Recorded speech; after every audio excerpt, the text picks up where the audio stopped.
Hello बच्चों, good morning class. कैसे हैं आप लोग? उम्मीद करते हैं कि बिल्कुल आप अच्छे होंगे और मस्त होंगे। और हम भी बच्चे बिल्कुल मस्त हैं और अच्छे हैं और हम लोग अपने अपने टारगेट पे अच्छे से काम कर रहे हैं। ठीक है बच्चों, आप लोग अच्छे से मेहनत से पढ़ाई कर रहे हैं और हम भी अच्छे से मेहनत से आपको क्या कर रहे हैं, पढ़ा रहे हैं। तो इतना ज़रूर जान लीजिए कि आपका मेहनत और मेरा प्रयास सफलता की मुख्य कुंजी है, और इस बात को आप लोग भी जानते हैं और हम भी जानते हैं। ठीक है बच्चों, तो इस बात को हम आगे बढ़ाते हैं कि आज समानांतर श्रेणी का जबरदस्त चैप्टर आज आप लोग को मिलने वाला है, जिसमें क्लास 10 का और 11 में इसका दमादार इसमें आपको कंसेप्ट पढ़ना है।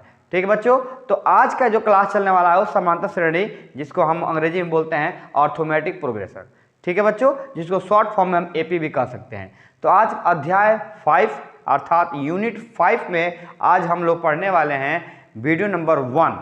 आज आपका वीडियो नंबर 1 में जो लेक्चर आज आप लोगों को मिलेगा वो समानांतर श्रेणी के माध्यम से मिलने वाला है। ठीक है बच्चों, तो चलते हैं आज आप लोग समानांतर श्रेणी में आप क्या आज पढ़ने वाले हैं, उन चीज़ों को, उन बिंदुओं को हम अच्छे से आज जानेंगे। ठीक है बच्चों, तो चलिए यथा समय बर्बाद न करते हुए यथाशीघ्र हम लोग अपने मुख्य बिंदु पे चलते हैं। ठीक है बच्चों, चलिए चलते हैं। आज आप लोगों का वीडियो नंबर 1, वीडियो नंबर आज यूनिट आपका 5 है। यूनिट आज आपका 5 है और एपी का आज आपका इंट्रो है। आज आप एपी का क्या आज बताने वाले हैं, इंट्रो बताने वाले हैं कि आज एपी मतलब क्या कहलाता है, उनकी छोटी छोटी बातें आपको बिल्कुल आपको आज कंसेप्ट तैयार किया जाएगा। ठीक है बच्चों, तो चलते हैं आप उस बिंदु पर जिसको आपको सब्र से इंतजार है। ठीक है, चलिए चलते हैं। तो पहले हम उस पर सबसे पहले हम ये जानेंगे एपी में कि सबसे पहले हम अनुक्रम के बारे में जानेंगे। किसके बारे में जानेंगे बच्चे? अनुक्रम के बारे में जानेंगे कि अनुक्रम कहते किसे हैं। ठीक है, चलिए। अनुक्रम को अंग्रेजी में हम क्या बोलते हैं? सीक्वेंस बोलते हैं। क्या बोलते हैं बच्चे? अनुक्रम को अंग्रेजी में सीक्वेंस बोलते हैं। सीक्वेंस का परिभाषा किस प्रकार से होता है, ध्यान दीजिएगा। अनुक्रम संख्याओं का एक क्रम है। अनुक्रम जो है बाबू वो संख्याओं क्या है, एक क्रम है। क्रम समझते हैं, 1 2 3 4 5 एक क्रम है। 2 4 6 8 10 एक क्रम है। 1 3 5 7 9 11 ये क्या है, एक्चुअली क्रम है। तो उस क्रम को हम क्या कहते हैं? अनुक्रम कहते हैं। चलते आगे क्या कह रहा है, ध्यान दीजिएगा। जो किसी निश्चित नियम के अनुसार लिखे गए हों उसे क्या कहते हैं बाबू? अनुक्रम कहते हैं। एक निश्चित नियम के अनुसार, उसमें कुछ ना कुछ क्या होगा बच्चों? नियम होगा। वह नियम क्या होगा? उस नियम के अनुसार अगर कोई क्रम हम सजाते हैं तो वह हमारा क्या कहलाएगा? अनुक्रम कहलाएगा, अर्थात उसे हम सीक्वेंस कहेंगे। ठीक है बच्चों, तो यहाँ पर ध्यान देना है कि हम एग्जाम्पल में कैसे समझेंगे। बिल्कुल एग्जाम्पल इजी है, ध्यान दीजिएगा। यहाँ पे जैसे मान लेते हैं कि हम अपना अनुक्रम लेते हैं तो इस प्रकार से लेते हैं कि 1 3 5 7 9 11 डॉट डॉट डॉट। ये हमारा क्या है बाबू? एक क्रम हो गया। और इसमें एक निश्चित नियम है। इसमें एक निश्चित नियम है कि यहाँ पर ध्यान दीजिएगा, यहाँ पर 3 में से 1 जाएगा 2, 5 में से 3 जाएगा 2, 7 में से 5 जाएगा 2, 9 में से 7 गया 2। ठीक है बच्चों, और यहाँ पे एक नियम होगा, 1 में 2 जोड़ेंगे 3, 3 में 2 जोड़ेंगे 5, 5 में 2 जोड़ेंगे 7, 7 में 2 जोड़ेंगे 9, 9 में 2 जोड़ेंगे 11, ऐसे जोड़ते चले जाएंगे। अर्थात यह है कि हमारा क्या हुआ? नियम हुआ। ठीक है बच्चों, एक दूसरा एग्जाम्पल लेंगे हम। जैसे यहाँ पे 2 4 6 8 10 12 14 16, ये हमारा भी क्या? एक नियम हो गया। जैसे कहने का मतलब होता है कि 2 के बाद 4, 4 के बाद 6, 6 के बाद 8, 8 के बाद 10, 10 के बाद 12, ये हमारा क्या? एक नियम हुआ। जैसे 2 में हम 2 जोड़ेंगे 4, 4 में 6 जोड़ेंगे तो कितना होगा? 4 में 2 जोड़ेंगे तो 6, 6 में 2 जोड़ेंगे तो 8, 8 में 2 जोड़ेंगे 10, 10 में 2 जोड़ेंगे 12, 12 में 2 जोड़ेंगे 14, 14 में 2 जोड़ेंगे 16। ऐसे करते हम क्या करेंगे? एक हम अनुक्रम पैदा करेंगे, एक अनुक्रम बनाएंगे। वही हमारा क्या कहलाता है बाबू? सीक्वेंस कहलाता है। ठीक है बच्चों, यहाँ पर ध्यान दीजिएगा। यहाँ पर हम लिखना चाहेंगे 1 2 3 4 5 6। ये भी क्या है बाबू? ये भी एक प्रकार का क्या है बाबू? अनुक्रम है, जो इसको भी हम क्या कहें? क्रमानुसार लिखे हैं। कैसे? 1 2 3 4 5, एक में एक जोड़ेंगे 2, 2 में एक जोड़ेंगे 3, 3 में एक जोड़ेंगे 4, 4 में एक जोड़ेंगे 5, 5 में जोड़ेंगे 6। ये भी क्या एक इसमें एक निश्चित नियम है, एक नियम है, जिस नियम के अनुसार ये क्रम बनाया गया है वह क्या कहलाता है बाबू, हमारा अनुक्रम कहलाता है। ठीक है बच्चों, चलिए चलते हैं आगे। अब चलते हैं हम लोग सीधे अनुक्रम के प्रकार के बारे में। अनुक्रम का प्रकार, अनुक्रम का प्रकार आप हेडिंग लगाएंगे, उसके बाद लिखेंगे अनुक्रम मुख्यतः दो प्रकार के होते हैं। एक होता है परिमित अनुक्रम जिसको हम इन्फिनिट सीक्वेंस बोलते हैं, एक होता अपरिमित अनुक्रम जिसको इन्फिनाइट सीक्वेंस बोला जाता है। ठीक है बच्चों, चलिए अब इन दोनों का परिभाषा के बारे में जानेंगे।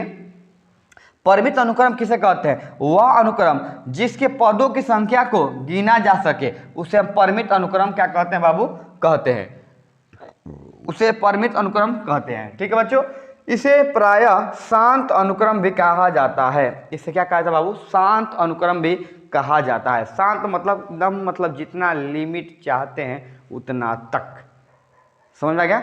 जैसे मान लेते हैं कि अगर आपको 2 रोटी खाना है, अब बारात में चले गए और आपको 2 रोटी खाना है, तब तो 2 ही रोटी खाएंगे क्योंकि उसमें लिमिट बनाया गया है। 2 पूड़ी खाना है तो उसमें लिमिट बनाया गया है। अगर आप गए हुमच के खा लिए तब तो लिमिट नहीं हुआ, तो अनलिमिटेड हो गया, और जब अनलिमिटेड होगा तो आपको पेट में गुड़गुड़ होगा और बहुत सारे तकलीफें आपको झेलनी पड़ेगी। तो अगर हम इस बात को जानते हैं कि अगर परिमित है तो उसमें लिमिट होगा कि हम लिमिट में कितने पूड़ी खा सकेंगे, जितने पूड़ी खा सकेंगे वह एक लिमिट होगा। अगर आप देखें बहुत सारे बारात में कि दबा के बस 50 आइटम रखा खाना, अब हम ये खाएंगे वो खाएंगे वो खाएंगे, सारा खाएंगे, मतलब अनलिमिटेड खाएंगे, तो अनलिमिटेड खाएंगे तो आपका तबीयत खराब हो सकता है। ठीक है बच्चों, चलिए चलते हैं, यहाँ पर ध्यान दीजिएगा। कह रहा है का कि वह अनुक्रम जिसके पदों संख्या का कर सकते हैं, गिन सकते हैं। चलिए यहां देखेंगे, जैसे जैसे जैसे ये होगा कि मान लेते हैं, लिख दिया गया यहाँ पे प्रथम 5 प्राकृत संख्या का अनुक्रम। अब बताइए क्या लिखा, प्रथम 5 प्राकृत संख्या का अनुक्रम। तो आप बताइए कैसे लिखेंगे इसका अनुक्रम, ऐसे लिखेंगे, ध्यान दीजिएगा। यहां पर लिखेंगे प्रथम 5 प्राकृत संख्या का अनुक्रम 1 2 3 4 5। ये हमारा क्या हुआ, एक यहाँ पे बाउंड बनाया गया कि आप बस 5 तक ही लिखेंगे, अधिक नहीं जा सकते हैं। चलिए एक और एग्जाम्पल लेते हैं हम लोग, लिखेंगे यहाँ पे प्रथम 6 सम संख्या, प्रथम सम संख्या का अनुक्रम। ठीक है, तो अगर प्रथम सम संख्या का अनुक्रम लेंगे कितना बाबू, 6, लिखेंगे यहाँ पे 2 4 6 8 10 और ये क्या हुआ 12। ठीक है बच्चों, तो ये क्या हुआ 12। तो ये भी हमारा क्या है बाबू, एक क्रम है जो यह लिमिट है कि इतना ही तक। तो 2 4 6 8 10 12 बस हो गया ना।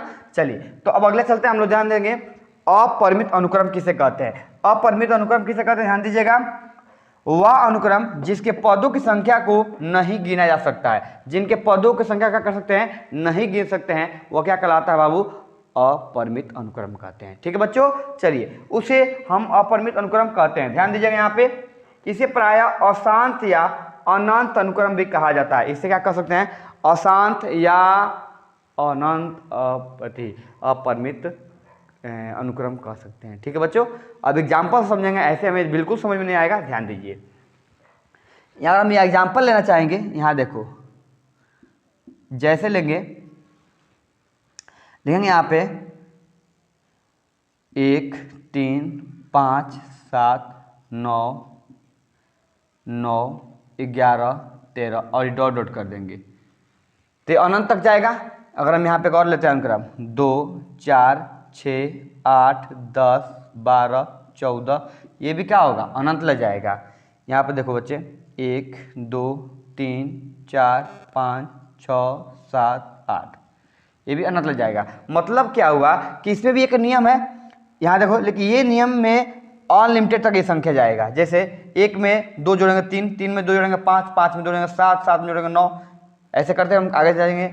2 में 2 जोड़ेंगे 4, 4 में 2 जोड़ेंगे 6, 6 में 2 जोड़ेंगे 8, 8 में 2 10, 10 में 2 जोड़ेंगे 12, 12 में 2 जोड़ेंगे 14, ऐसे अनलिमिटेड चले जाएंगे। 1 में 1 2, 2 में 1 3, 3 में 1 4, 4 में 1 5, 5 में 1 6, 6 में 1 7, 7 में 1, ऐसे करते हम क्या होंगे अनंत तक जाएंगे। तो ये हमारी संख्या क्या कहलाएगी, अपरिमित अनुक्रम कहलाएगी। ठीक है बच्चों, चलिए चलते हैं हम इसके अब आगे पॉइंट्स पे। अगला पॉइंट्स इसमें क्या कह रहा है, आप फटाफट इसका क्या करिए, पहले स्क्रीनशॉट लीजिए। चलिए फटाफट लीजिए। तो ठीक है बच्चों, आप लोगों ने स्क्रीनशॉट ले लिया है और हम चलते हैं बस उसके आगे क्या कह रहा है ध्यान देना है। कुछ बच्चों का सबसे बड़ी क्लास 10th में पढ़ने वाले के अंदर थोड़ी सी एक सोच रहती है कि श्रेणी और श्रेणी, क्या बोले हमने, एक बार पुनः सुनेंगे, श्रेणी श्रेणी श्रेणी श्रेणी में लोगों को समझ में नहीं आता कि आखिर ये है कौन। कुछ बच्चों का कहना है और कुछ शिक्षकों का कहना है कि सेम है, और कुछ बच्चों का भी कहना है कि सेम है। लेकिन आज आप लोग को बिल्कुल ये छोटी सी बात आप आईने की तरह बिल्कुल साफ हो जाएगा, क्योंकि सभी बच्चों को मालूम है कि आईना कभी झूठ नहीं बोलता है। ठीक है बच्चों, तो चलते हैं यथाशीघ्र उन पॉइंट्स पे जिस पॉइंट्स पे ये बात पूरे आईना की तरह साफ होने वाला है कि क्या श्रेणी और श्रेणी दोनों अलग अलग होते हैं कि एक होते हैं। ठीक है बच्चों, चलिए यहां पर ध्यान देना है, श्रेणी एवं श्रेणी, क्या बोला बाबू, श्रेणी एवं श्रेणी। यहां पर ध्यान दीजिएगा, सबसे पहले हम क्या जानेंगे श्रेणी के बारे में कि श्रेणी कहते कैसे हैं। तो अब ये बात को और हम जानते हैं, तो अभी हम आप लोगों को पढ़े कि अनुक्रम किसे कहते हैं। तो अनुक्रम क्या होता है, एक मतलब एक निश्चित नियम को हम क्या करते हैं, उसमें हम फॉलो करते हैं, एक ऐसा क्रम जो एक निश्चित नियमानुसार क्या करते हैं उसे लिखते हैं। और आपको परिभाषा बताया जाएगा कि अनुक्रम किसे कहते हैं। तो एक ऐसा क्रम जिसे एक निश्चित नियमानुसार उसे क्या किया जाता है, उसे बताया जाता है, उसे क्या कहते हैं बाबू, हम लोग अनुक्रम कहते हैं। तो ठीक उसी बात को हम ले चलते हैं, इस बिंदु पे आते हैं। श्रेणी, श्रेणी को अंग्रेजी में क्या बोलते हैं, सीरीज बोलते हैं। क्या बोलते हैं बच्चों, सीरीज बोलते हैं। सीरीज का मतलब क्या होता है, श्रेणी। क्या होता है बाबू, श्रेणी, श्रेणी नहीं, ढोलक ढा नहीं, अड़ा मतलब कुछ भी नहीं, मतलब श्रेणी। तो श्रेणी को अंग्रेजी में बोलते हैं सीरीज। परिभाषा होता है किसी अनुक्रम के पदों को धन तथा ऋण चिन्ह द्वारा संबंधित कर देने पर श्रेणी बन जाता है, उसे क्या कहते हैं, श्रेणी कहते हैं। बिल्कुल ये एक छोटी सी परिभाषा है जो हम आपको बिल्कुल साफ करने आते हैं एग्जाम्पल से कि यह क्या कह रहा है। तो हम एग्जाम्पल लेंगे यहाँ पे। ठीक है बच्चों, किसी अनुक्रम के पदों को, किसी अनुक्रम के पदों को, कोई अनुक्रम है जिसके पद हम समझ लीजिए कि एक्चुअली हम क्या कह सकते हैं, कुछ भी हो सकता है, जैसे 1 3 5 7 9 2 4 6 8 10 या 1 2 3 4 5 6, कुछ भी हो सकता है, या 100 99 98 97 96 94 95, ये सारी चीज़ें हो सकते हैं। ठीक है, कैसा भी एक क्रम हो सकता है, लेकिन उन सारे क्रमों को धन तथा ऋण चिन्ह द्वारा संबंधित जो भी क्रम हो उसके बीचों में क्या लगना चाहिए, प्लस या माइनस, प्लस या माइनस। तो अगर प्लस और माइनस लगा के हम एग्जाम्पल समझेंगे, यहां पर ध्यान दीजिएगा।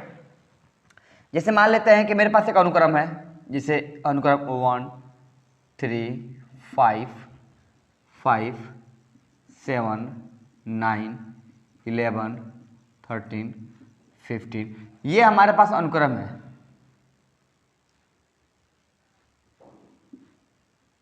अनुक्रम में, ये अनुक्रम में है, लेकिन हमको तो श्रेणी बनाना है।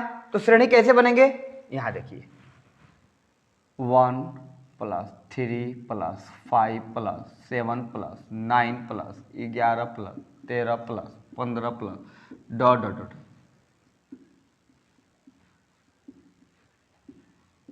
कोई दिक्कत, बिल्कुल आईना की तरह साफ हो गया कि श्रेणी किसे कहते हैं, श्रेणी किसे कहते हैं, बिल्कुल आपको आईना की तरह बिल्कुल साफ हुआ है कि कोई भी अनुक्रम हो उसमें खाली प्लस माइनस लगा देंगे तो हमारी संख्या क्या हो जाएगी बाबू, वह संख्या हमारी अनुक्रम हो जाएगी। एक और लेते हैं एग्जाम्पल। ये एग्जाम्पल हुआ, ध्यान दीजिएगा।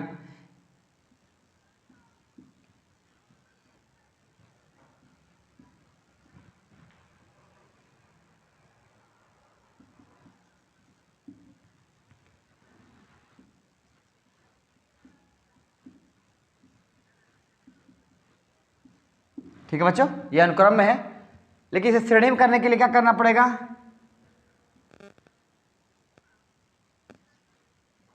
100 minus 99 minus 98 minus 97 minus 96 minus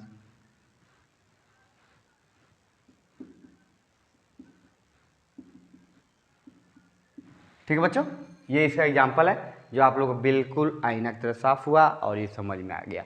क्या ये बात मक्खन हो गया? चलिए ठीक है, आगे बढ़े हम लोग। अब श्रेणी समझने के बाद हमको समझना है श्रेणी। क्या बोले हमने? श्रेणी, श्रेणी, ढोलक ढ। श्रेणी को अंग्रेजी में क्या बोलते हैं? प्रोग्रेशन। क्या बोलते हैं बाबू? प्रोग्रेशन बोलते हैं। तो प्रोग्रेशन को परिभाषा किस प्रकार से होगा कि यदि अनुक्रम के पदों को कुछ विशेष प्रतिबंध के अधीन लिखा जाता है, कुछ विशेष होगा उसमें, कुछ ना कुछ विशेष होगा, विशेष होगा, वही चीज क्या होगा बाबू? श्रेणी होगा। जैसे यहां देखते हैं,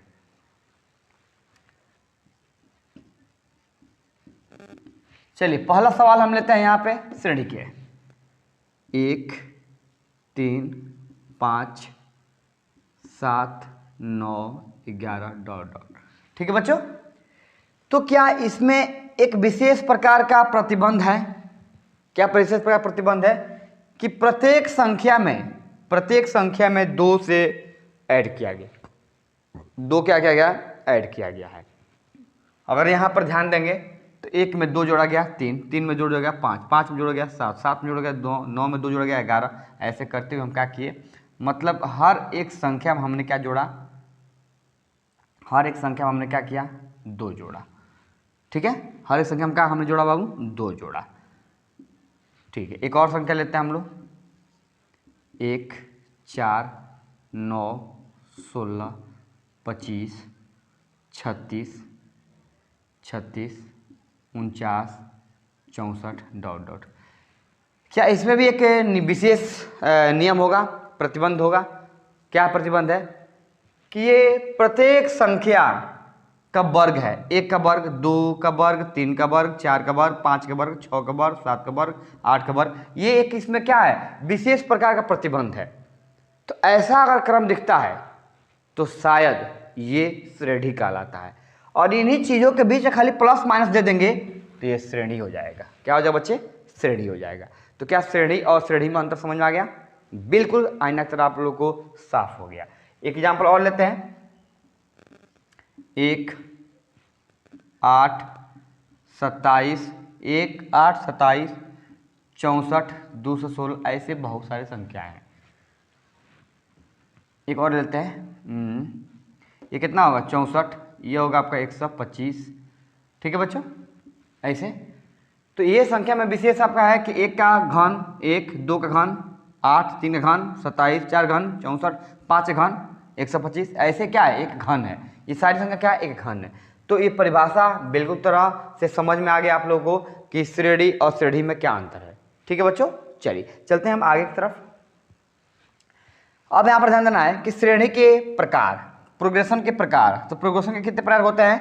तो मुख्यतः 3 प्रकार होते हैं। एक का नाम है समानांतर श्रेणी, जिसको अंग्रेजी में बोलते हैं ऑर्थोमेट्रिक प्रोग्रेशन।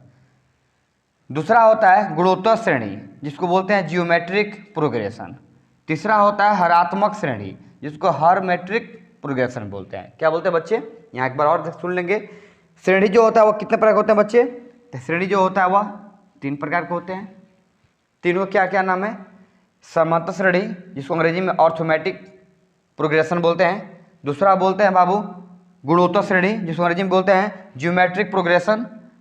तीसरा है हरात्मक श्रेणी, जिसको अंग्रेजी में बोलते हैं हरमेट्रिक प्रोग्रेशन। ठीक है बच्चों। अब इन चीज़ों को अब बारी बारी से हम क्या करेंगे, क्रमानुसार समझेंगे। ठीक है बच्चों, आप लोग को बिल्कुल समझ में आ रहा होगा, छोटी छोटी बात आपको बता रहे हैं, बिल्कुल एकदम मतलब आईना की तरफ साफ कर रहा है। ठीक है बच्चों, तो हम उम्मीद करते हैं कि एक एक बात आपको अच्छे से समझ में आ रहा है। ठीक है, चलिए फटाफट इसका स्क्रीनशॉट लीजिए और चलते हैं इसके अगले पॉइंट्स पे।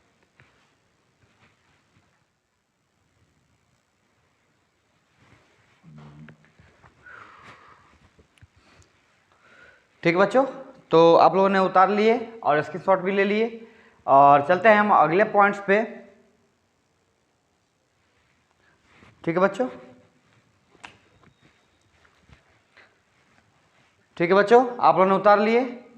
अब चलते हैं अगले पॉइंट्स पे कि अगला पॉइंट्स क्या कह रहा है। अभी आप लोगों को बताया गया श्रेणी और श्रेणी में अंतर। श्रेणी जो होता है वो तीन प्रकार के होते हैं, एक होता है समांतर श्रेणी, एक होता है गुणोत्तर श्रेणी, तीसरा होता है हरात्मक श्रेणी।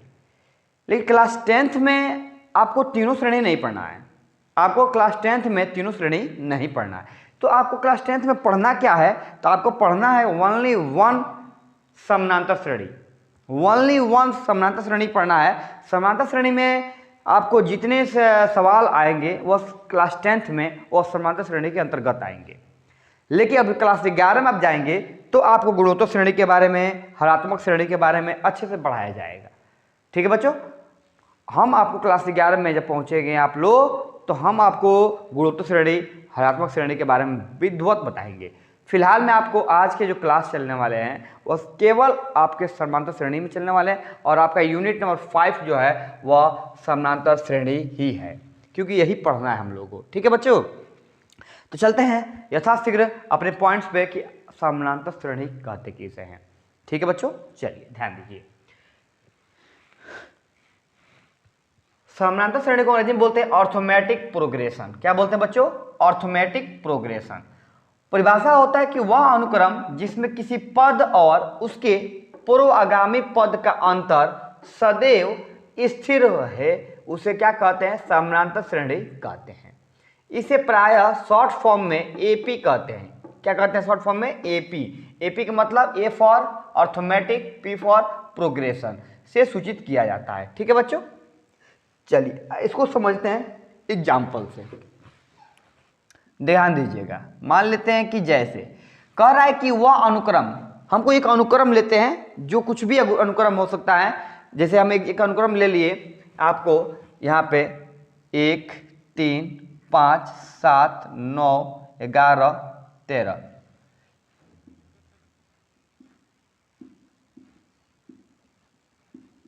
ठीक है, ये अनुक्रम में है। तो आपको ये बताना है कि जो ये अनुक्रम दिया गया है इसे क्या निकालना है, आपको समानांतर श्रेणी निकालना है। तो समानांतर श्रेणी कैसे निकालेंगे, ध्यान दीजिए। कह रहा है कि वह अनुक्रम जिसमें किसी पद और उसके पूर्वगामी पद, आगामी मतलब उसके पहले वाला पद, मतलब अगर 1 के पहले यहाँ पे 0 हो जाएगा, 3 के पहले 1 होगा, 5 के पहले 3 होगा, 7 के पहले 5 होगा, 9 के पहले 7 होगा, 11 के पहले 9 होगा, 13 के पहले 11 होगा और इनका अंतर सदैव स्थिर हो। स्थिर मतलब बार बार आप घटाओगे तो वही अंक आना चाहिए, अन्य कोई संख्या नहीं आनी चाहिए। अगर बीच में कोई अन्य संख्या आ गया तो एपी नहीं होगा। ठीक है बच्चों, चलिए ध्यान देते हैं।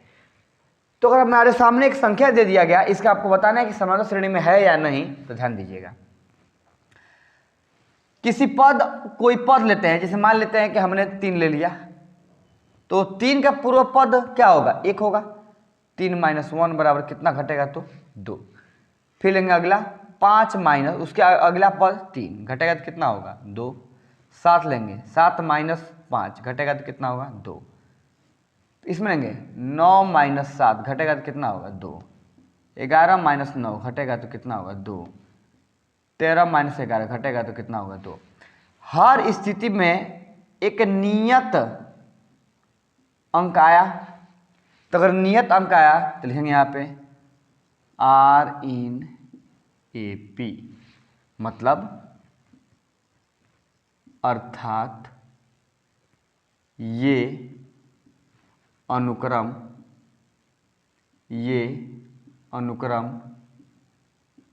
एपी में है। ठीक है, जो ये अनुक्रम दिया गया वो क्या है, एपी में है। चलिए एक और एग्जाम्पल लेते हैं। एग्जाम्पल है हमारा एक था, एग्जाम्पल एक और लेते हैं हम लोग 2। जैसे मान लेते हैं 2 4 6 8, ऐसे बहुत सारी संख्या है। तो जो संख्या लिखे हैं वो क्या है, अनुक्रम में है, अनुक्रम में है। ठीक है, जब इसको सॉल्व करेंगे आप लोग तो 4 - 2 घटेगा तो कितना होगा 2, 6 - 4 घटेगा तो कितना होगा 2, 8 - 6 घटेगा तो कितना होगा 2। हर स्थिति में कितना अंक प्राप्त हुआ 2, नियत आया। तो और नियत आया तो मतलब लिखेंगे यहाँ पे अतः ये अनुक्रम एपी में है। ठीक है बच्चों, आया समझ में। कोई भी अनुक्रम होगा, अगर उसका प्रत्येक अंक उसके आगामी पद को घटाएंगे और वह नियत मतलब उसका पद आता है तो समझ लेना है आके वह 100% एपी में है। ठीक है, बिल्कुल आगे बढ़ेंगे हम लोग। यहाँ पर ध्यान दिएगा, एक आपका क्वेश्चन आता है सार्वअंतर, जिसको अंग्रेजी में बोलते हैं कॉमन डिफरेंस। क्या बोलते हैं बच्चे, कॉमन डिफरेंस। समानांतर सार्वअंतर को क्या बोलते हैं अंग्रेजी में, कॉमन डिफरेंस। यहाँ पर ध्यान दीजिएगा, समानांतर श्रेणी में किसी पद और उसके पूर्वगामी पद के अंतर को क्या कहते हैं बाबू, सार्वअंतर कहते हैं। क्या कहते हैं बच्चों, मतलब कोई हमारे पास समांतर श्रेणी है, तो समांतर श्रेणी जैसे मान लेते हैं ये सवाल है हमारे पास, एक सवाल है, ध्यान दीजिएगा नंबर 1, ये जो है ये समांतर श्रेणी है। तो मान लेते हैं कि 1 3 5 7 9 डॉट डॉट, ये एपी में है। ठीक है, कह रहा है कि समांतर श्रेणी में किसी पद, कोई इस पे पद, उसके पूर्व पद मतलब पहले वाले पद के अंतर, अंतर मतलब घटाव को सार्वअंतर कहते हैं। ठीक है बच्चों, ध्यान दीजिएगा। जैसे अगर हम यहाँ पे बताना चाहेंगे कि यहाँ पे सार्वअंतर का फॉर्मूला होता है, सार्वअंतर बराबर होता है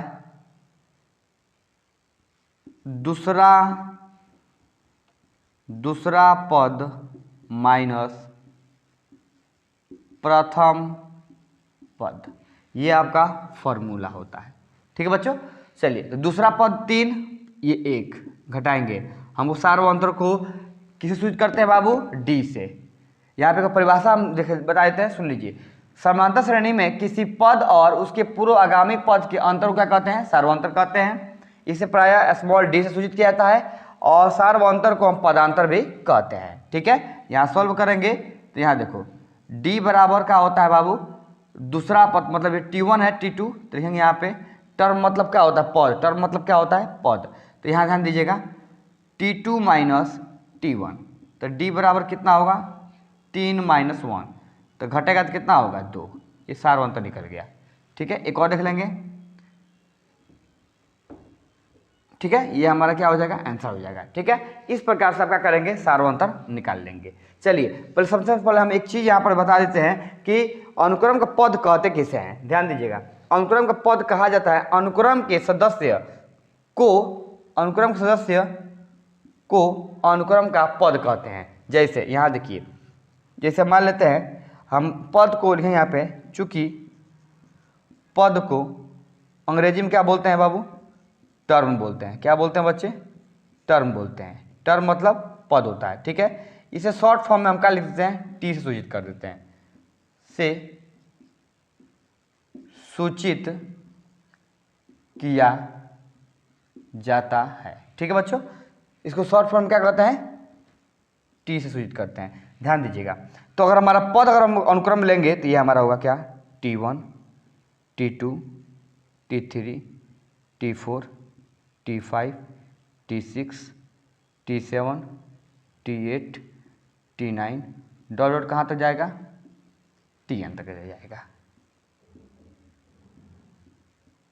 ठीक है, तो ये सारे चीज़ें जो होगी वो क्या कहलाएगी बाबू, अनुक्रम के पद कहलाएंगे। ये क्या कहलाएंगे बच्चे, ये फाइनल अनुक्रम के पद कहलाएंगे। ठीक है, चलिए अब यहाँ पर ध्यान दीजिएगा, अनुक्रम के पद के बाद से हम एक चीज़ यहाँ पर ध्यान देंगे जो बिल्कुल MBVI है और आपके क्लास 10th का सब सारे क्वेश्चन NCERT इस पे ही बनेगा। ठीक है, ध्यान दीजिएगा।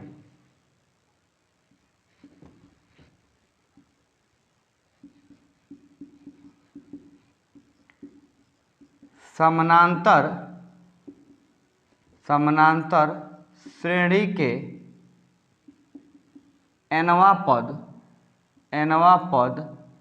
या व्यापक पद। ठीक है बच्चों, तो समानांतर श्रेणी के nवां पद या व्यापक पद, तो लिखेंगे यहाँ पे Tn बराबर a plus n minus 1 into D. ये MBVI फार्मूला है जो आपको क्या करेंगे, सारे सवाल को बनाएंगे, जहाँ Tn हमारा क्या बतलाएगा, वां पद को। क्या बतलाएगा बच्चे, वां पद को। ये क्या बतलाएगा, हमारा प्रथम पद